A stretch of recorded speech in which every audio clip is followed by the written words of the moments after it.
Tendo celebrado todas as festas da Páscoa e as solenidades que dela vêm, a Santíssima Trindade e a festa do Corpo de Deus, nós entramos agora no ritmo semanal dos domingos, que nos vai levar até ao princípio do novo ano litúrgico, no final de novembro. É este tempo em que normalmente quem presida a missa tem um paramento verde, chama-se tempo comum, ou seja, é o comum dos dias, o comum dos domingos, que, não esqueçamos, é o mais importante dos dias, é o mais importante dos tempos, porque a Páscoa só se celebrava de ano a ano e o domingo celebrava-se todos os domingos. Portanto, o domingo é o dia que marca não só a ressurreição de Jesus, por isso é que nós nos reunimos ao domingo, mas também o dia da comunidade, como nós estamos agora aqui reunidos. E durante o tempo comum, nós vamos ter a palavra de Deus, a liturgia da palavra, vai ser feita de uma forma seguida no Evangelho.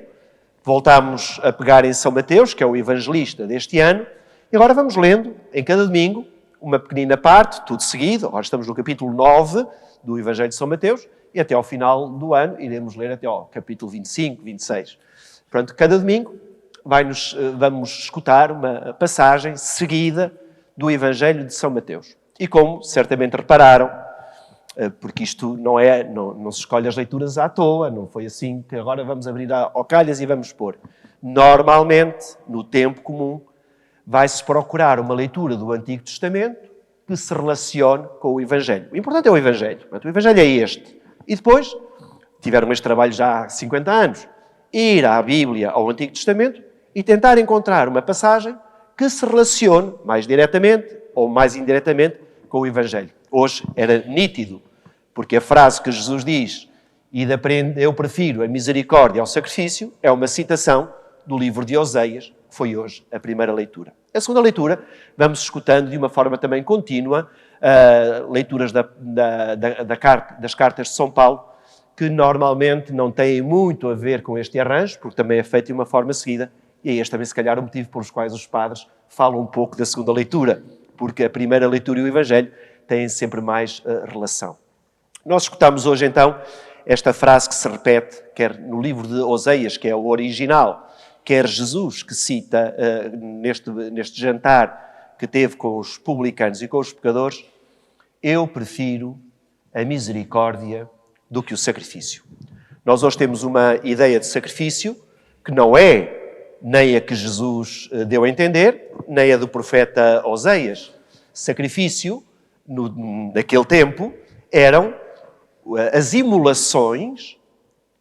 O povo judeu matava animais como sinal de aliança, matava animais para oferecer a Deus. Isso é que eram os sacrifícios. Era a imolação dos animais e os holocaustos. Era a imolação de animais para agradar a Deus, para pedir perdão a Deus, para aplacar a ira de Deus. Tudo isto é transversal nas religiões. Tudo isto, desde os deuses romanos e gregos, também passando pelo judaísmo, e às vezes as nossas orações também passam, se calhar, um bocadinho por aí, para ver se Deus não nos castiga, para ver se Deus nos abençoa, para ver se. E as orações não são muito isso. As orações são muito mais o entreter-se com Deus e tomar consciência da importância de Deus na minha vida. A oração é um alimento, não é para convencer Deus de nada, nem é para as nossas jogadas humanas, pensando que com agora os sacrifícios cristãos, já vamos falar deles, que podem aqui ajudar a mudar o temperamento de Deus. Portanto, eram estes os sacrifícios. Só que, como nós sabemos, na ritualidade dos nossos dias, todos nós temos ritos. A maneira como nós tomamos banho, cada um toma banho de uma maneira diferente, mas cada um toma banho sempre da mesma maneira, já onde reparar. Tomamos sempre banho da mesma maneira. Ligamos a torneira não sei o quê, fazemos não sei o quê, começamos por uma parte, acabamos na outra. Isto é um rito, é um ritual, é sempre da mesma maneira, como o rito da missa, sempre da mesma maneira. Todos nós estamos com estes ritos. O problema dos ritos, agora falo nos religiosos, o problema dos ritos é quando eles são vazios. Quando os fazemos sem consciência do que estamos a fazer. Quando rezamos e passamos a oração todos distraídos. Cumprimos o ritual, passamos as 50 Ave-Marias do terço. Mas tudo distraído. Este é o problema do rito. O problema do rito é nós, às vezes, convencermos que por fazermos isto, automaticamente está garantido. Porque eu fiz, está. E o Oseias, Antigo Testamento, Oseias, ou melhor, Deus, por boca do profeta Oseias, diz: eu prefiro a misericórdia. Entre sacrifícios que vocês possam oferecer e misericórdia, eu prefiro a misericórdia. Como é que nós cristãos vemos hoje o sacrifício? Nós não imolamos animais a Deus, Deus nos livre e o pano também. Jesus, era tudo. Estávamos todos no tribunal. Nós não fazemos isso, até porque Jesus nos libertou disso. Porque o grande sacrifício, e Jesus é que muda aqui o sentido do sacrifício, o grande sacrifício é do próprio Jesus, que não se recorreu ao sangue dos animais ou à vida dos animais, mas é à própria vida de Jesus. E a morte de Jesus é o sacrifício pleno. Por isso é que nós dizemos na missa muitas vezes: orai, irmãos, para que o meu e o vosso sacrifício. Ora, vamos perceber o que é este sacrifício cristão. O sacrifício cristão, como digo, não está ligado à imolação de animais, porque não o temos. Foi sempre entendido como, e a palavra vem do latim e significa isso, tornar sagrado. O sacrifício é tornar sagrada uma ação que por si já nos é contraditória. Por isso é que nós fazemos o sacrifício, não é? Sacrifício. Há pessoas que inventam coisas. Hoje não vou lanchar, vou fazer o sacrifício. Deviam pensar naqueles que estão a passar fome há uma data de tempo, que não é por sacrifício que passam fome. Há pessoas que inventam sacrifícios, em vez de aproveitar as dificuldades da vida, das quais nós podemos fazer sacrifício. Este é que é o sacrifício que agrada a Deus. Não se diz: eu não quero sacrifícios, eu só quero misericórdia. O que foi dito é: eu prefiro a misericórdia aos sacrifícios. Então nós, em relação aos sacrifícios, temos maneira de tornar sagrada a nossa vida. Nas contrariedades da nossa vida, podemos aproveitá-las, não é preciso inventar nada. Não é preciso fazermos aqui grandes... Não, aproveitemos o que a vida nos traz de menos bom para lhe dar um sentido e torná-lo sagrado. Cada um olha a sua vida e veja as contrariedades, alguns até com um sinal vermelho que demora um bocadinho mais, já fica ali tudo contrariado, às vezes porque o carro da frente vai um bocadinho mais devagar. Apitamos, faça sacrifício, calma, faça sacrifício. Às vezes, espera uma consulta que era para ser às 4 e foi um quarto para as 5 e ainda não foi ter. Faz sacrifício. Disso nós podemos agarrar conscientemente e dizer: vou fazer o sacrifício, não me vou queixar. Vou aguentar. Vou aproveitar isto para tornar sagrado. E este é um bom sacrifício que nós podemos ver. Mais do que inventar sacrifícios, é olharmos para a nossa vida e aproveitar estas contrariedades que nos deixavam azedos, que nos deixam às vezes sem paciência, que nos deixam... Vou tornar isto sagrado. Vou tornar uma ação sagrada. Isto em relação aos sacrifícios. Mas Deus diz: eu prefiro a misericórdia. E isto significa o quê? Significa que a nossa relação com Deus pode passar, e muitas vezes passa, por estes rituais, umas vezes com mais consciência do que estamos a celebrar, outras vezes com menos consciência do que estamos a celebrar. Mas não podemos esquecer a misericórdia. E como já dissemos aqui abundantemente, e toda a gente já sabe, a palavra misericórdia significa ter o coração perto das misérias, perto dos miseráveis.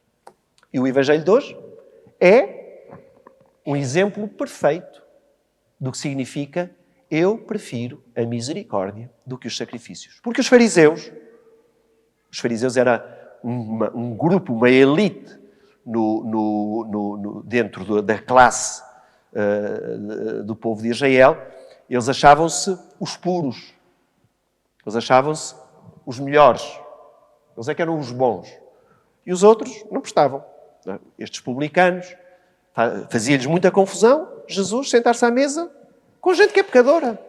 Com gente que não segue assim as linhas direitinhas. Fazia-lhes confusão. Jesus, um parênteses, Jesus não arranjava confusão com os fariseus.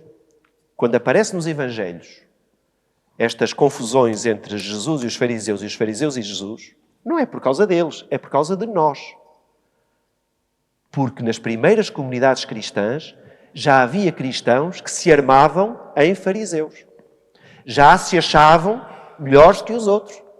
Já achavam que por estarem na igreja há mais tempo, tinham mais méritos, tinham mais coisas do que aqueles que vinham e que às vezes não tinham as vidas tão direitinhas como eles desejavam e como às vezes os próprios desejam, porque acho que ninguém gosta de ter uma vida não direita. Mas este é o problema dos fariseus. Quando se fala nos evangelhos de fariseus, não é dizer que Jesus tinha ali qualquer coisa com eles, não.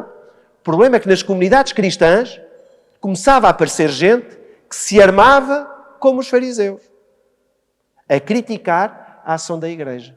Então nós temos este episódio do Zaqueu, um publicano. O publicano era o que tomava conta dos dinheiros públicos. E, obviamente, o dinheiro público era do Império Romano. E eles não queriam nada com o Império Romano. Portanto, era considerado um impuro. E os pecadores eram pessoas que tinham vidas complicadas. E Jesus escolhe para um dos 12, do grupo dos 12, para um discípulo, escolhe um publicano. Escolhe um publicano. Jesus podia escolher um dos fariseus, podia escolher um super bem, um super rico para patrocinar ali a obra. Não. Jesus escolhe este publicano. E é engraçado que não há grandes conversas. Há um olhar, há uma palavra e há um levantar da mesa e seguir Jesus. Segue-me. E isto é o que Jesus diz a cada um de nós. Seria um erro muito grande pensarmos que este relato é para os padres. É os relatos vocacionais. Para quem quer ser padre. Não. Isto é para aquelas pessoas que às vezes sentem que a sua vida não é tão certa e tão coerente como gostavam, mas que há alguém que passa pela sua vida e esse alguém é Jesus. Não é o padre nem o frei. Esse alguém é Jesus. Pode haver aqui intermediários e mediações, mas esse alguém é Jesus, que passa pela nossa vida e diz, segue-me. E esta foi a missão de Jesus. A missão de Jesus foi dizer a toda a gente, tu és amado por Deus. Tu és amada por Deus. Eles podem não gostar de ti, eles podem excluir-te, eles podem dizer que tu não estás no caminho certo, mas Deus gosta de ti. E isto é uma coisa que todos nós, sobretudo aqueles que porventura aqui tenham vidas mais complicadas, como a minha, que a minha vida é complicada, não é fácil, mas tenho aqui vidas complicadas, nunca se esqueçam disto. A igreja até nos podia mandar embora. A igreja até nos podia dizer não és digno de vires às missas ou de comungares. Até podia dizer isto, que lhe ficava mal, mas até podia dizer isto. Mas nunca esquecer que a igreja não manda em Deus. A igreja não manda em Deus. Deus é que deve mandar na igreja. Portanto, se algum dia algum de nós ouvir alguém a dizer tu não és bem-vindo aqui, a tua vida não está conforme, Deus não me deixa de amar porque tu dizes isso. Porque no amor de Deus ninguém manda. Portanto, seguir Jesus é, de certa maneira, ir ao encontro daquilo que dizia o início da profecia de Oseias. Procuremos conhecer o Senhor. E procurar conhecer o Senhor é perceber isto. Que o nosso Deus é um Deus de proximidade, um Deus de misericórdia, que está sempre, que nos ama com um amor incondicional. Então, mas Deus ama assim toda a gente, mesmo os que têm assim vidas complicadas e que a gente não gosta nada, que às vezes até a igreja diz que não estão muito de acordo. Deus aceita isso tudo? Claro que Deus ficará triste com algumas situações, como fica triste com algumas ações nossas. Deus não ficará nada contente com um católico que seja corrupto. Ficará contente? Não, mas não deixa de o amar. Às vezes as pessoas ficam questionam um bocadinho porque é cá pastoral nas prisões. Pai, ladrões, condenados, gente que merece estar presa, ainda a igreja vai para lá? Claro! Porque eu prefiro a misericórdia do que o sacrifício. Porque aquelas pessoas precisam de saber que Deus as ama. Há até a história bonita do Papa João XXIII. Hoje não vou falar tanto. Hein? Há a história bonita do Papa João XXIII, que foi um dos primeiros papas a visitar uma cadeia, uma prisão em Roma, E há fotografias disso, o Papa cá embaixo, muito pequenino, e os presos todos nos andares a ver o Papa, e o Papa diz-lhes: eu estou aqui hoje, não é para vos dar medalhas porque vocês se portaram bem. Eu estou aqui hoje para vos dizer que Deus vos ama. E isto, meus queridos irmãos e irmãs, é o que cada um de nós deve ter para si e levar aos outros. Que Deus nos livre de algum dia nós condenarmos a alguém por acharmos que a vida desse alguém não vai de acordo, sobretudo às vezes nem é com o que Deus pensa, mas com aquilo que eu tenho aqui na minha cabeça. Que Deus nos livre, porque isso é que é o escândalo do Evangelho. O escandalizar os pequeninos é isto, é nós afastarmos do amor de Deus. Procuremos o Senhor, é segui-lo e depois imitar Jesus, como nós escutámos hoje. Jesus senta-se à mesa, iremos, ao longo destes meses, iremos ver isso. Muitas vezes Jesus senta-se à mesa, porque a mesa torna-se um lugar de salvação. Depois com Zaqueu, volta a sentar-se à mesa para o salvar. Na última ceia, à mesa, para a Eucaristia. Portanto, Jesus senta-se à mesa para quebrar preconceitos. E vejam como Mateus, depois de se converter, convida Jesus para um jantar e chama os seus amigos para lhes dizer aquilo que Ele me faz a mim, o bem que Ele me fez a mim, pode fazer a vocês. Venham jantar também. E esta é a proximidade de Jesus. E esta é a proximidade que Jesus quer que os seus discípulos tenham uns com os outros, sem exclusões, sem rótulos, sem juízos temerários e precipitados. Que o Senhor nos dê a graça do seguimento, de o seguirmos, de o procurarmos. Que o Senhor nos dê a graça do entendimento de que podemos tornar a nossa vida muito sagrada e tornar sagrados os momentos difíceis da nossa vida, mas nunca esquecendo que o melhor caminho para se chegar a Deus e se transmitir Deus é o caminho da misericórdia. E que todos nós aprendamos na escola de Jesus, não só a palavra, não só a mensagem, mas esta vida que Jesus nos veio mostrar, que é a vida da misericórdia, de ter um coração perto das misérias do nosso mundo. Que assim seja.